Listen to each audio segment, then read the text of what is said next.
Well, now to the Middle East and the continuing battle against the radical Islamic terrorists of ISIS. You know, American troops are advising the fight in Iraq to retake Mosul, a battle that has now been going on for 6 months. And as the coalition forces set their sights on the ISIS caliphate capital of Raqqa in Syria next, will the Trump administration's strategy to defeat ISIS work, and when? Here's National Security Advisor H.R. McMaster on Fox News Sunday this morning. His strategy is to advocate for the security and interests of the American people every day and to ensure that we're doing all we can to advance our security and the interests of the American people. You see that with the acceleration of the campaign against ISIS in Syria, in Iraq. Also, you see that with the very effective operations against ISIS Khorasan in Afghanistan as well. Ambassador Dennis Ross is here. He's a former Special Middle East Coordinator, Fox News Foreign Affairs analyst, and author of the book Doomed to Succeed, the U.S.-Israeli Relationship, from Truman to Obama. Ambassador, good evening. Always good to see you. Good to be with you. Thank you. Of course. Well, first of all, what is or is there a difference between the Trump strategy in dealing with ISIS and that of the Obama administration? The overall thrust is very similar. Just like with Obama, the Trump administration is not becoming a substitute and making ourselves the focal point of the fight. We are working with local parties. We want, in the case of Mosul, we're focused on backing up in a significant way the Iraqi military. In the case of dealing with Raqqa, trying to free Raqqa of ISIS, again, we are working with what are local or regional parties, although there's complications there between the Kurds and the Turks. What is different is that the military has a freer hand in terms of defining exactly the character of the tactics, the forces to be used, the weapons to be used, and the proximity of our forces to the front lines. So there is a freer hand for the military. There's less micromanaging coming out of the White House, but the overall thrust is still the same. The military, though, is in a position where it can actually do more and do more things more quickly. And as someone with decades of experience in the region, why do you think that's important? I mean, we saw it with the Moab bomb. The mother of all bombs dropped apparently without, you know, the specific green light from the White House. That's a change, as you say, from what happened in the Obama administration. Well, I think the main benefit is that it allows you to use force in a more targeted way. It allows you to use force in a way that offers to change the balance of power on the ground in a way that can be more decisive. And it also puts you in a position where you can adjust what you're doing in terms of tactics much more quickly. So I think that is a positive. I think the real larger question, though, is how are you working with others on the ground, and what is the strategy you have for what comes after?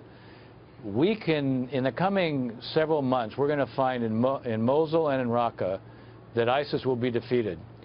But unless there's a strategy in each place for what comes afterwards, unless there's a plan that can be implemented in terms of reconstruction, in terms of governance, in terms of security, in terms of inclusion of Sunnis, if all that doesn't take place, we run the risk of recreating the very conditions that produced ISIS in the first place. So allowing the military to be freer, less constrained in terms of how it operates, is important from a tactical standpoint to defeat ISIS on the ground, but it's not the whole story, and it needs to be put in a larger context. And you bring up the specific point. Do you see that strategy now? I mean, look, we learned what happened in the aftermath of the Iraq War after a year or so, or not even that, when the insurgency started. Do you see a strategy now in place by this administration and the coalition that you think would be successful, or are they not there yet? I don't think they're there yet. I will say what gives me both hope and some confidence, when you look at the Secretary of Defense Mattis, and also the National Security Advisor, H.R. McMaster, these are two people who have an awful lot of experience on the ground in Iraq. So they know what history has shown in the past. They know, I think, that there's an imperative there that winning militarily is only part of what is required. So we haven't seen the formulation of that strategy yet, but I'm hopeful that given their experience, they recognize what is required and that there needs to be a broader integrated approach. Yeah, I mean, they were on the ground in Iraq, and they know firsthand, I mean, with their own eyes, firsthand witnesses to what went wrong and what could be to go right. So, Ambassador, you know, what do you predict? I mean, Mosul will likely at some point fall. And then, of course, Raqqa. What happens then? I think there's a difference between the two. In the case of Mosul, the Iraqi military is bearing the brunt of the fighting with a significant amount of American support, meaningful support that is backing them. If the Shia militias who are not in Mosul are kept out of Mosul so that you don't create a new sectarianism and so that Sunnis feel they will in fact be recognized, they won't be disenfranchised, there will be a reconstruction plan, there will be governance where they're included, then I'm more hopeful about the future of Iraq. I think Syria is dramatically more complicated. There are two wars going on in Syria. One is against ISIS, the other is against Assad. It is very difficult to have an effective strategy in Syria against ISIS if you do not have a strategy for dealing with Assad. So long as Assad is there, he will remain a magnet for every jihadi worldwide. If, in fact, our approach to ISIS doesn't take into account what we need to do in the rest of Syria, I'm afraid that it will be very difficult to succeed there. And finally, when you talk about Assad and the battle, you have to talk about Iran. And the Shiite militias and what they're doing in Syria, that Israel just bombed that warehouse at the Damascus airport just a couple of hours after a cargo plane flew in from Tehran. Presumably there were high-powered missiles that Israel does not want to fall into the hands of Hezbollah there. Iran building a crescent of power through the Middle East. What do we do about that?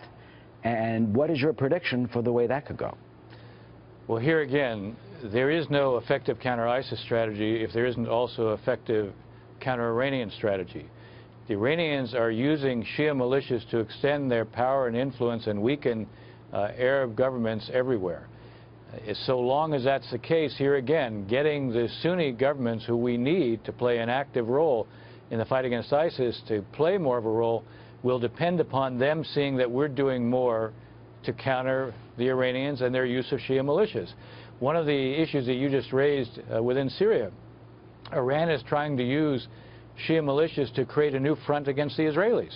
So we should be sending a message to the Russians that makes it clear, number one, we won't tolerate any new front against Israel in Syria. Two, we can be prepared to help the Russians deal with what's going on in Syria, provided the Russians are prepared to go back and embrace a Security Council resolution adopted in December 2015 that called for a ceasefire, an end to the sieges of cities, unencumbered provision of humanitarian assistance, and a transition process of 18 months. If the Russians aren't prepared to enforce that, which they have not been up until now, they will face a continuing insurgency within Syria, and they shouldn't look to us to work with Turkey, Saudi Arabia, Qatar, the Emirates, to, in a sense, help deal with that. The more the Russians are prepared to recognize they also need a way out of Syria, the more we can work with others to help develop a strategy that can be counter-Iranian, counter-Assad, and ultimately work for the region as a whole. And sadly, without that, the human catastrophe that has claimed 500,000 lives will continue. And, Ambassador, as you know, some say it all rests with Tehran at the ultimate end. Ambassador Dennis Ross, thank you. Thank you for sharing your time and your insight with us on a Sunday evening. My pleasure. Of course.